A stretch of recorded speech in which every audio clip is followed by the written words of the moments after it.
we're going to have our program in advance of the unveiling of our exhibit here in the Visitor Center, but we're going to do a short program in the theater. So if you please, if you're here for that, make your way to the theater. We'll be starting in just a few minutes.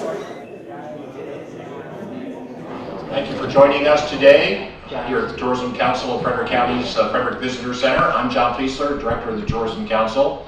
You know, exactly 15 months from now, the Star Spangled Banner turns 200 years old. Francis Scott Key would have been finishing up the lyrics that he was inspired to pen after returning to Baltimore after witnessing the bombardment. So we are very excited here 15 months out to be kicking off the interpretive markers around town that tell the story and enhance the visitor experience for folks that are coming here to learn more about that song inspired by the 15-star, 15-striped flag. But I want to tell you about one of the folks that I'm proud of. He's the person that has headed up this project, our Scenic Byway and Special Project Manager, Chris Hall. Well, as John used the term at least 3 or 4 times in his remarks, connections. So connections and linkages, and that's really the theme of this weekend's celebration. And interpretation, and it's what we do here on a daily basis here at the Visitor Center. Try to have some interpretation through our exhibits, film for many of you who've been in the theater, the same theater before. But once again, our job is to lead folks to those linkages, to those places that tell the story, whether it be Francis Scott Key in the War of 1812, Civil War, or many of the other themes, of course, that Frederick is attached to in our, I guess we're linked to every chapter of American history in one way or another. One of the big things this weekend, of course, is linkages, and we're trying to really link and get that message to both residents and visitors alike, the linkage between Francis Scott Key, the national anthem, and Frederick, Maryland, both the city and the county.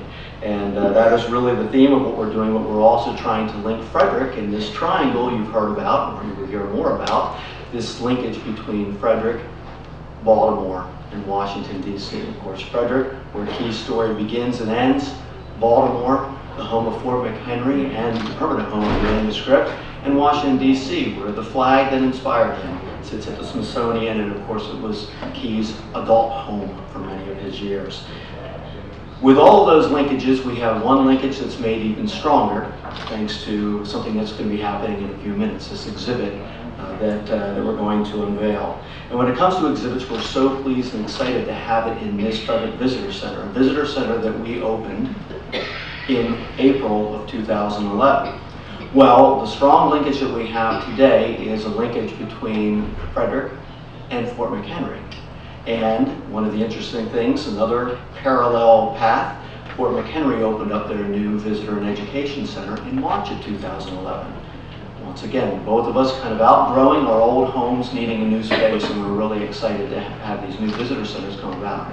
And in each of those visitor centers, we have Francis Scott Key as a central figure of our exhibit. And we have a great art piece out, a commissioned art piece by Greg Harlan that welcomes visitors by the front door. You'll see that in a few minutes because it'll be right near our new exhibit that we're unveiling today. But another thing that we do that Fort McHenry, that we have in common with Fort McHenry, is not only the 1812 story, but the Civil War story that's so rich here in Frederick County.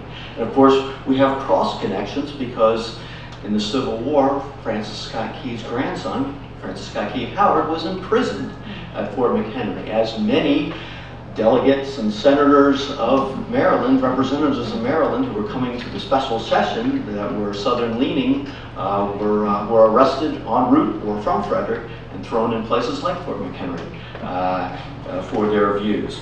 So we have a lot of linkages. But one of the neat things, I've had the opportunity to go down to Fort McHenry several times during this project, and one of the neatest things is the collection of bombs that they have at the fort that they found within the vicinity of the fort in the greater Locust Point area. And in just a few minutes, we will complete that link to Fort McHenry, and you'll find out what I'm talking about. But the people that I want to give true credit to, the people who made this partnership come together, and that is our 2 leads on this Francis Scott Key Visitor Enhancement Project. They're Ruth Bielabaki and David Guiney, Ruth of Ion Design and David of Interpretive Direction. And again, it has been a true pleasure for the last 14 months or so working with David and Ruth in creating these markers at sites throughout.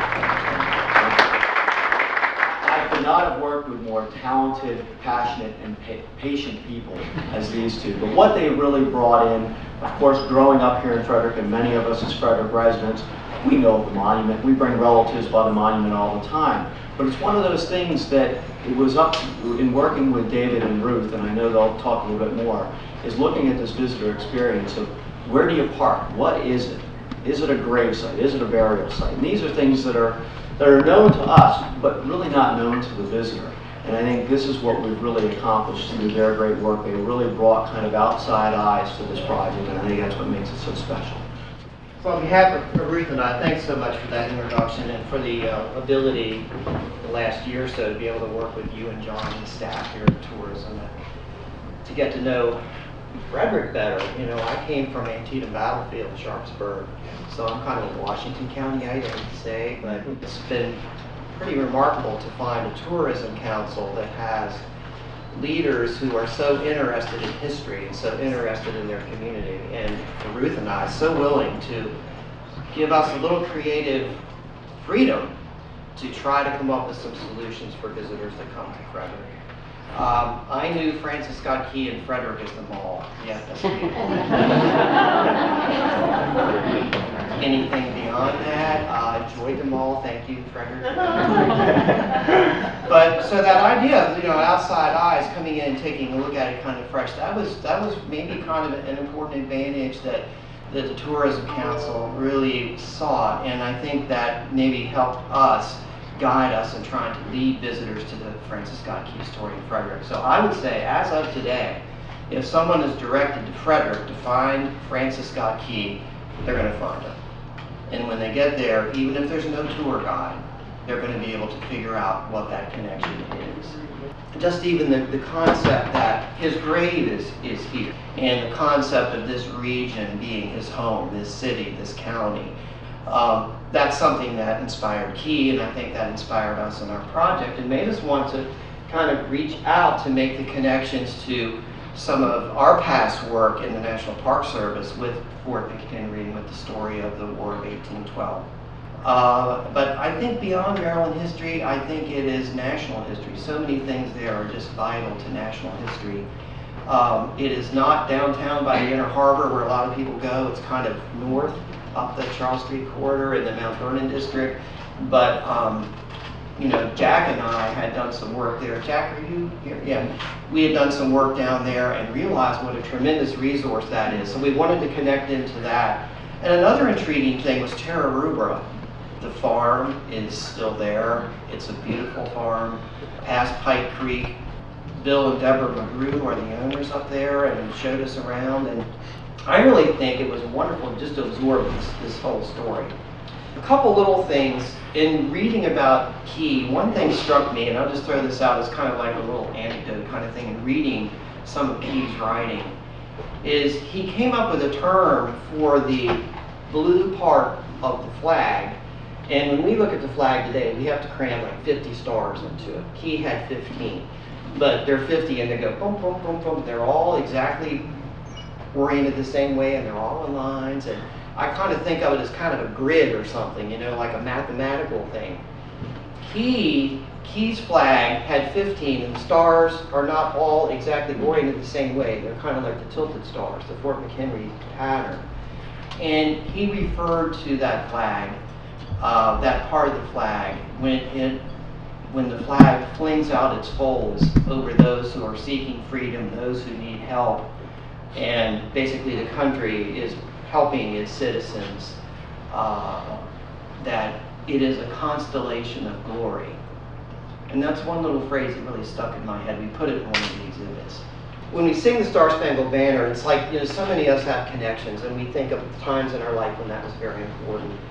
And it ends with the land of the free, the home of the brave. And when I think about that now, I think, what was Key thinking of? What would go through his head when he said, land of the free and home of the brave? Where would home be? And my mind keeps coming back to a little boy growing up along the creek at Terra Rubra, which was then Frederick County, which is now just in Carroll County. But I'm thinking, you know, we all sing that phrase, home, you know, and for Francis Scott Key, I know he lived in Washington, and he went to Baltimore, you know. And this triangle, Chris, you're talking about? But, you know, to me, when I think of home, I think of the boyhood home where I grew up. That's how I gained my concept of this country. Being with his father, who was an officer in the Revolutionary War. Home it's here. It's Frederick County. It's this region.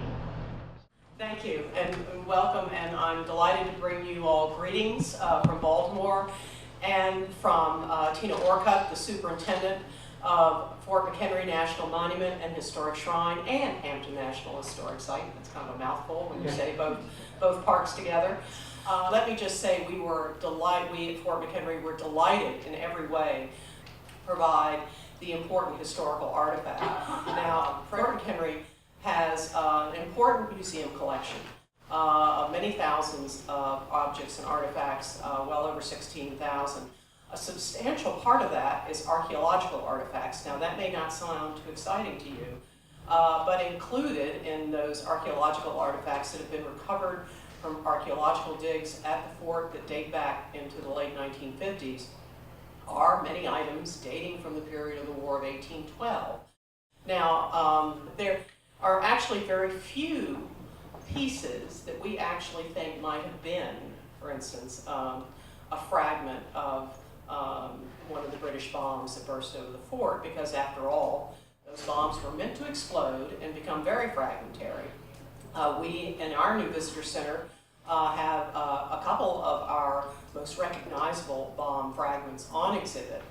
And when I was called by Dave to get involved with perhaps finding an artifact that would be appropriate to lend to the exhibit, it took some real sleuthing and digging to find another bomb fragment that is actually recognizable. You can actually see the shape.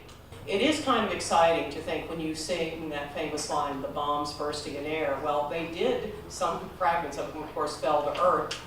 The particular one we have lent here to Frederick was excavated not in the Star Fort proper, but very near it on our current property at the fort. It's been a great pleasure to work with everybody on this project, and we were delighted to be able to do so.